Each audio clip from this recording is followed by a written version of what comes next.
Hello everyone and welcome to this lecture on ISA 330, the auditor's responses to assessed risks. In our previous sessions, we discussed ISA 315, where the auditor identifies and assesses the risk of material misstatement by understanding the entity and its environment. Now, ISA 330 takes us on one crucial step forward. It explains how the auditor should respond to those identified risks. You can think of ISA 315 as the diagnosis phase, like identifying where problems may exist, and ISA 330 is the treatment plan, like deciding what actions to take to gather evidence and reduce audit risk to an acceptably low level. This standard ensures that the auditor's work is risk based and focused, meaning the most time and attention are devoted to the areas of greatest potential misstatement. The objective of ISA 330 is straightforward: to obtain sufficient appropriate audit evidence regarding the asset's risk of material misstatement through designing and implementing appropriate responses to those risks. In other words, once the auditor knows what the risks are, the goal is to respond in a way that produces reliable audit evidence enough to support an informed audit opinion. Scope of ISA 330. This standard applies to all audits of financial statements, regardless of size or complexity. It deals with designing and implementing responses to the risk identified under ISA 315, performing tests of controls and substantive procedures to gather sufficient appropriate audit evidence, evaluating the sufficiency and appropriateness of the evidence obtained before concluding the audit. Before we move further, let's go over two essential definitions. Test of controls. These are audit procedures designed to evaluate whether internal controls are operating effectively in preventing or detecting and correcting material misstatements. Substantive procedures. These are audit procedures designed to detect material misstatements directly at the assertion level. They include test of details and substantive analytical procedures. The logic of ISA 330. ISA 330 builds on the idea that not all risks are equal. Some areas of the audit require deep, detailed work, others may need only limited procedures.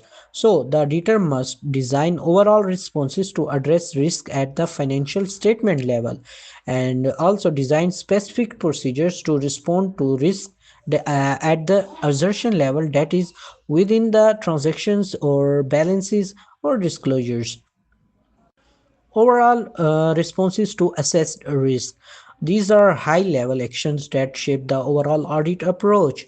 Examples of overall responses include emphasizing professional skepticism among the team, assigning more experienced staff to high risk areas, increasing supervision and review, changing the nature or timing of audit procedures, for example, performing more work at year end rather than interim, and incorporating unpredictability into audit testing, for example, surprise visits or selecting unannounced samples. The stronger the risk, the more robust these responses should be. Responses at the assertion level. At this level, the auditor tailors procedures to address specific risks related to transactions, account balances, or disclosures. Here, the auditor decides on three key aspects, like nature, what type of audit procedures to perform; timing, like when to perform them, like at interim or year end; and also extent, like how much testing to perform. The higher the risk, the more persuasive and extensive the audit evidence required. Now let's look closely at tests of controls. Auditors perform tests of controls when they expect that controls are effective and intend to rely on them, or substantive procedures alone are not sufficient to provide enough audit evidence. Examples of control tests include checking authorizations, reconciliations, or system access logs. However, inquiry alone is not sufficient. It must be combined with inspection, observation, or performance. More reliance on controls is when more persuasive evidence required. If controls change during the period, auditors must test them for relevant time. And when relying on prior audit results, auditors must confirm that controls still work as expected. Timing of test of controls. Auditors can test controls at interim dates with follow-up work for the rest of the year or at or near year end for the most up-to-date evidence. If controls are stable, some can be tested once every 3 years. If still relevant, or though significant risk control must be tested every year. Evaluating control effectiveness. If deviations from controls are found, the auditor should investigate their cause and impact. They may need to perform additional control tests or shift to substantive procedures if reliance on controls is no longer justified. Substantive procedures. Regardless of the assessed risk, ISA 330 requires that substantive procedures be performed for each material class of transactions and account balances and also for disclosures. These procedures directly address potential misstatements. Two main types are like test of details, where verifying invoices, sending confirmations, and preparing reconciliations. And the second is substantive analytical procedures, like analyzing trends, ratios, and relationships to identify inconsistencies. If the auditor relies heavily on controls and finds them weak, they must increase the extent of substantive testing.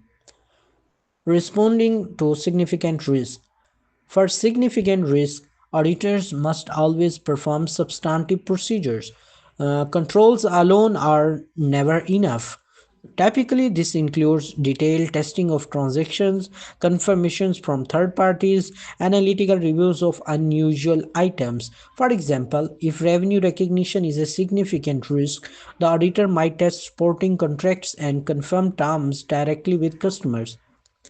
Timing of substantive procedures. Auditors may perform substantive procedures at interim dates, like earlier in the year for efficiency, and year end for the most current and complete evidence. However, performing work too early increases the risk of missing misstatements that occurred later. Therefore, additional year end procedures are often needed to bridge the gap. Evaluating the sufficiency of audit evidence. Before concluding the audit, the auditor must ask, have I obtained enough appropriate audit evidence? Do the results support my original risk assessments? Do I need to revise my procedures or assessments? If not enough evidence is available, the auditor must perform more work or modify the audit opinion. Documentation requirements. ISA 330 requires the auditors to document the overall responses to risk, the nature, timing, and extent of further audit procedures performed, the linkage between identified risk and the procedures performed, and also the results and conclusions, and any reliance on prior audit control testing and related evidence. This documentation provides a clear audit trail showing how risks were identified, addressed, and resolved. Let's summarize the big picture. ISA 315 identify and assess risk, while ISA 330 design and perform responses to those risks. Together, these standards ensure the auditors focus their effort where it matters most, on areas that pose the greatest risk of material misstatement. Remember, a well planned audit is not about doing more work, it's about doing the right work in the right areas. That's all for today, and Allah Hafiz.